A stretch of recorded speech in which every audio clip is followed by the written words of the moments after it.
தூக்கத்திலும் பணம் சம்பாதிக்கணுமா? வீட்டில் இருந்துகிட்டே ஃபினான்ஷியலாக ஃப்ரீடம் ஆகணுமா? ஒரு வருமானம் பத்தவில்லையா? இது எல்லாத்துக்குமே ஆன்சராக தான் பேசிவ் இன்கம் இருக்கும்னு ஆத்தர் சொல்கிறாங்க. அனைவருக்கும் வணக்கம். இன்றைக்கி passive income ideas by Anderson M Jackson book summary தான் பார்க்க போகிறோம். முதல்ல ஆக்டிவ் அண்ட் பேசிவ் இன்கம்னா என்ன? நம்ம ஃபிசிக்கலாக ப்ரெசண்ட் ஆகி டைம் டிபெண்ட் பண்ணி இருந்தால் அது ஆக்டிவ் இன்கம். நம்ம ஃபிசிக்கலாக ப்ரெசென்ட் ஆகலைனாலும் நம்மக்கிட்ட இருக்கிற டேலண்ட், திங்ஸ், இன்ட்ரெஸ்ட்டை வச்சு சம்பாதிச்சா அது பேசிவ் இன்கம். பேசிவ் இன்கம் பிஸ்னஸை சைடு ஹசல் மாதிரியும் பண்ணலாம். இல்லை எல்லாருக்கும் 9 to 5 ஜாப் வந்து இன்ட்ரெஸ்டிங்காக இல்லைன்னு நீங்கள் ஃபீல் பண்ணிங்கன்னா இந்த பேசிவ் இன்கம் ஐடியாஸ் அப்ளை பண்ணி இதை மெயின் பிஸ்னஸாகவும் பண்ணிங்கன்னா உங்களோட 9 to 5 PM ஜாபோட இதில் வந்து உங்களுக்கு வருமானம் வந்து நிறையாவே கிடைக்குன்றது தான் ஆத்தரோட பாயிண்ட். அப்போது என்ன மாதிரி பேசிவ் இன்கம் பிஸ்னஸ் பண்ணலாம்னா, எல்லாருக்குமே ஏதாவது ஒரு இன்ட்ரெஸ்ட் இல்லை எதிலாவது ஒரு ஃபீல்டில் டேலண்ட்டுன்றது கண்டிப்பாக இருக்கும். அது எப்படி அப்ளை பண்ணி எப்படி அதிலேருந்து வருமானம் ஈட்டலான்றது தான் ஆத்தர் வந்து 10 வேஸாக கேட்டகரைஸ் பண்ணி நமக்கு சொல்லியிருக்காங்க. அதில் ஃபர்ஸ்ட் வே வந்து பார்த்திங்கன்னா ஸ்டாக் மார்க்கெட்டிங்கிறது என்னென்னா, இப்போ ஒரு கம்பெனி ரன் ஆகிட்டுருக்குன்னா அந்த கம்பெனியில் ஒரு பர்டிகுலர் ஸ்டாக்கை வந்து நம்ம வாங்குகிறோம். ஸோ வாங்கும்போது நம்ம அந்த கம்பெனியோட ஷேர் ஹோல்டராக மாறுவோம். ஒன்ஸ் அந்த கம்பெனி வந்து ப்ராஃபிட் ஆகும்போது நம்ம எவ்வளோ அமௌண்ட் அதில் இன்வெஸ்ட் பண்ணமோ அதுக்கு ப்ரொபோர்ஷனேட்டாக நமக்கு வந்து அமௌண்ட் கிடைக்கும்.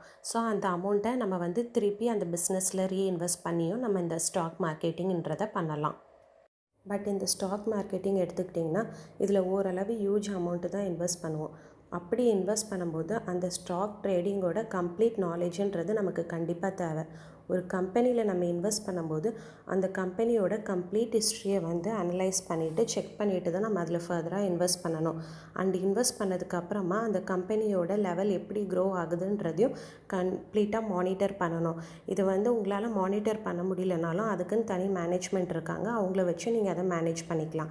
ஸோ ஒன்ஸ் நீங்கள் வந்து இப்படி பண்ணும்போது அந்த கம்பெனிலேருந்து எவ்வளோ ப்ராஃபிட் நமக்கு வரும்ன்றதை நம்மளால் ஓரளவு அனலைஸ் பண்ண முடியும். அண்ட் இது மாதிரி மல்டிபிள் கம்பெனிஸில் நீங்கள் வந்து இன்வெஸ்ட் பண்ணும்போது ஒரு கம்பெனி டவுன் ஆனாலும் இன்னொரு கம்பெனிலேருந்து உங்களுக்கு கண்டிப்பாக இன்கம்ன்றது வரும். நெக்ஸ்ட்டு செகண்ட் ஒன் வந்து பார்த்திங்கன்னா starting of your side business. இதில் சைட் பிஸ்னஸ்ன்றது either creation of the blog இருக்கலாம், இல்லைனா யூடியூப் சேனல் இருக்கலாம். ஃபார் எக்ஸாம்பிள் இப்போ யூடியூப் சேனல் நான் ரன் பண்ணிகிட்ருக்கேன்னா எனக்கு ஒன்ஸ் 1000 விசிட்டர்ஸ் ரீச் ஆகும்போது எனக்கு யூடியூப்லேருந்து ஒரு பர்டிகுலர் இன்கம்ன்றது வரும். அப்பார்ட் ஃப்ரம் தட் என்னோடய வீடியோஸில் டிஸ்பிளே ஆகிற ஆட் ப்ளஸ் ஸ்பான்சர் வீடியோஸ் மூலமாகவும் எனக்கு வந்து அமௌண்ட்டுன்றது கிடைக்கும். ஸோ இப்போ என்னோடய யூடியூப்க்கு எப்படி நான் விசிட்டர்ஸ் இன்க்ரீஸ் பண்ணலான்னா, நான் வீடியோஸ் அப்லோட் பண்ணுறதுல கன்சிஸ்டண்ட்டாகவும் பர்சிஸ்டண்ட்டாகவும் இருக்கணும் அண்ட் குவாலிட்டியான வீடியோஸும் கொடுக்கணும். அப்பார்ட் ஃப்ரம் தட் சோஷியல் மீடியாவிலையும் நான் கண்டிப்பாக ஆக்டிவாக இருக்கணும். அப்படி இருக்கும்போது தான் என்னோடய விசிட்டர்ஸ் வந்து என்னோடய சேனலை வந்து லைக் பண்ணி பார்க்கும்போது தான் எனக்கான இன்கம் வந்து கிடைக்கும். வந்து பார்த்திங்கன்னா யூசேஜ் ஆஃப் யுவர் ஸ்கில். அதாவது எல்லாருக்குமே வந்து ஏதாவது ஒரு டேலண்ட்டோ இல்லை எதுலையாவது ஒரு இன்ட்ரெஸ்ட்டோ இருக்கும். அதை நம்ம கண்டிப்பாக இன்கம் வர மாதிரியும் பண்ணலாம். ஃபார் எக்ஸாம்பிள் சில பேருக்கு வந்து ஃபோட்டோகிராஃபியில் இன்ட்ரெஸ்ட் இருக்கும். ஸோ அவங்க வந்து குவாலிட்டியான ஃபோட்டோஸ் வந்து எடுத்து biggest market plus like deposit photos அந்த மாதிரிலாம் இருக்குது, அதில் அப்லோட் பண்ணலாம். அப்படி அப்லோட் பண்ணும்போது கஸ்டமர்ஸ் வந்து அதை பார்த்து பிடிச்சிருந்தா வாங்கும்போது நமக்கு அதுக்கான இன்கம்ன்றது கண்டிப்பாக கிடைக்கும். சில பேருக்கு வந்து பார்த்திங்கன்னா ரீடிங், ரைட்டிங் இதில் வந்து இன்ட்ரெஸ்ட் இருக்கும். ஸோ அதை வந்து நீங்கள் வந்து இபுக் மாதிரி பப்ளிஷ் பண்ணியும் பண்ணலாம். ஸோ இந்த இபுக்கை வந்து நம்ம எப்படிலாம் ப்ரொமோட் பண்ணலான்னு பார்த்தீங்கன்னா எதர் யூடியூப் வீடியோஸ் மூலமாக பண்ணலாம், இல்லைனா அமேசான் ஆட் மூலமாக பண்ணலாம், இல்லை இமெயில் லிஸ்ட் மூலமாக பண்ணலாம். இப்படி பண்ணும்போது உங்களோட கண்டென்ட் வந்து மக்களுக்கு பிடிச்சிருந்ததுன்னா கண்டிப்பாக உங்கள் புக்கை வாங்கும்போது உங்களுக்கான ட்ரஸ்ட்டு வந்து க்ரியேட் ஆகும். ஃபர்தராக உங்களை ரீச் பண்ணுறதுக்கு அது கண்டிப்பாக யூஸ் ஆகும். Fourth important and easiest way வந்து பார்த்திங்கன்னா டீச்சிங். இப்போ நமக்கு தெரிஞ்ச நாலேஜை பிறருக்கு ஷேர் பண்ணணும்னு நினச்சோன்னா டீச்சிங் தான் வந்து கண்டிப்பாக இம்பார்ட்டண்ட் பிளாட்ஃபார்மாக இருக்கும். ஸோ இதில் வந்து எதர் நீங்கள் ஒரு டியூஷன் மாதிரி ரன் பண்ணலாம், அப்படி இல்லைன்னா வேரியஸ் ஆன்லைன் கோர்சஸ் வந்து இருக்குது. ஸோ உங்களுக்கான நீச் ஏதோ அதை நீங்கள் செலக்ட் பண்ணிவிட்டு அதை ஒரு கோர்ஸ் மாதிரி நீங்கள் ரிலீஸ் பண்ணலாம். ஸோ இப்படி பண்ணும்போது என்னென்னா அது வந்து மற்றவங்களுக்கு அட்ராக்ட் பண்ணுற மாதிரி இருக்கணும். அந்த கோர்ஸில் வந்து 1-to-1 கான்வர்சேஷன் கண்டிப்பாக இருக்கிற மாதிரி பார்த்துக்கணும். அதில் எப்படி நீங்கள் அந்த கோர்ஸை ஸ்ப்ளிட் பண்ணியிருக்கீங்களோ அந்த மாதிரி டெலிவரி பண்ணணும். அண்ட் தென் அந்த end of the completion of the course வந்து பார்த்திங்கன்னா ஏதாவது சர்டிஃபிகேட் ப்ரொவைட் பண்ணிங்கன்னா இன்னும் வந்து உங்களுக்கு பீப்புளை வந்து அட்ராக்ட் பண்ணி தரும். ஸோ இதனால் வந்து உங்களுக்கு வந்து ஸ்டெடியான ஒரு இன்கம் வந்து கண்டிப்பாக கிடைக்கும். ஃபிஃப்த் இம்பார்ட்டண்ட் வே வந்து பார்த்திங்கன்னா, நம்ம டே டு டே லைஃப்பில் யூஸ் பண்ணுற ஆக்டிவிட்டீஸ் மூலமாகவுமே நம்ம வந்து சம்பாத்தியம்ன்றது பண்ணலாம். அது எப்படின்னா, ஃபார் எக்ஸாம்பிள் இப்போ எனக்கு ஒரு அமௌண்ட் இருக்குன்னா, அந்த அமௌண்ட்டை வந்து தேவைப்படுறவங்களுக்கு நான் லெண்ட் பண்ணுவேன். ஸோ அவங்க வந்து இன் ரிட்டர்ன் அந்த அமௌண்ட் ப்ளஸ் அதுக்கான இன்ட்ரெஸ்ட்டையும் எனக்கு தருவாங்க. ஸோ இது ட்ரஸ்ட் வர்த்தியான வெப்சைட் கூட நிறையா இருக்குது. ஃபார் எக்ஸாம்பிள் லெண்டிங் கிளப் இது மாதிரி இருக்குது.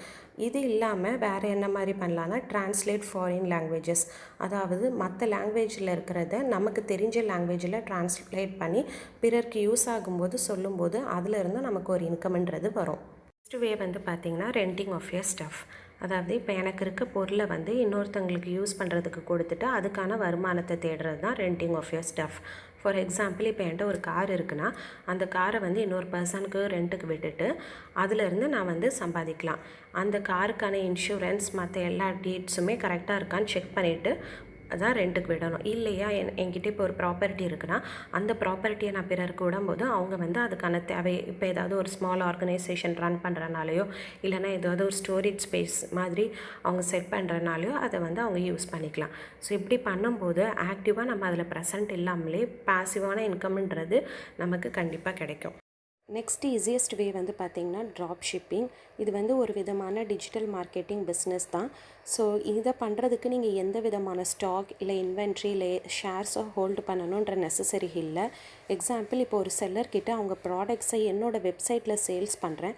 அப்படி பண்ணும்போது கஸ்டமர்ஸ் என்னை ரீச் பண்ணி அந்த ப்ராடக்ட்டுக்கான அமௌண்ட்டை பே பண்ணும்போது அதுக்கான கமிஷன் அமௌண்ட்டை நான் எடுத்துகிட்டு செல்லர் அவங்களுக்கு அந்த ப்ராடக்ட்டை டிஸ்பேட்ச் பண்ணுவாங்க. இதில் இம்பார்ட்டண்ட்டாக நம்ம நோட்டீஸ் பண்ணுற ஒரே ஒரு மேட்ரு என்னென்னா, செல்லர் வந்து ட்ரஸ்ட்வர்த்தியாக இருக்கணும், அவ்வளோதான். ஃபைனல் வே வந்து பார்த்திங்கன்னா, கண்டென்ட் ரைட்டிங் இல்லைனா க்ரியேஷன் ஆஃப் பிளாகர். நீங்கள் ரைட்டிங்கில் ரொம்ப வெல் வர்ஸ்டாக இருந்தால் வெப்சைட் இல்லைனா உங்களோட ஓன் பிளாக்ஸுக்கே கண்டென்ட் வந்து ரைட் பண்ணி கொடுக்கலாம். உங்களுக்கான போர்ட்ஃபோலியோவை க்ரியேட் பண்ணிவிட்டு அதை நீங்கள் சோஷியல் மீடியாவில் எக்ஸ்போஸ் பண்ணும்போது உங்களுக்கான கிளைண்ட்ஸ் வந்து உங்களை ரீச் பண்ணுறதுக்கு ஈஸியாக முடியும். இல்லை எனி பர்டிகுலர் நீச்சில் நீங்கள் ஸ்ட்ராங்காக இருக்கும்போது அதை உங்களோட ஓன் பிளாக்லேயே அப்லோட் பண்ணலாம். ஃப்ரீ பிளாகிங் வெப்சைட் இனிஷியலாக பண்ணிவிட்டு அப்புறம் கூட பேயபிளுக்கு போகலாம். இல்லை கண்டென்ட் ரைட்டிங்கில் அதிகமாக டைம் ஸ்பெண்ட் பண்ண வேணாம்னு நினச்சிங்கன்னா கோஸ்ட் ரைட்டர்ஸை கூட நீங்கள் ஹையர் பண்ணிக்கலாம். அப்படி ஹையர் பண்ணும்போது அவங்கக்கிட்ட உங்களோட க்ரைட்டீரியாவை நீங்கள் சொன்னீங்கன்னா அவங்க அதை சாட்டிஸ்ஃபை பண்ணி தருவாங்க. ஸோ இது எல்லாம் தான் some of the ways of passive income business பண்ணுறதுக்கு. உங்களுக்கு பிடிச்சிருக்கோ நம்புகிறேன். ஸோ பிடிச்சிருந்தா சேனலுக்கு லைக் பண்ணுங்கள், சப்ஸ்கிரைப் பண்ணுங்கள், உங்களோட ஃப்ரெண்ட்ஸுக்கு ஷேர் பண்ணுங்கள். தேங்க்யூ.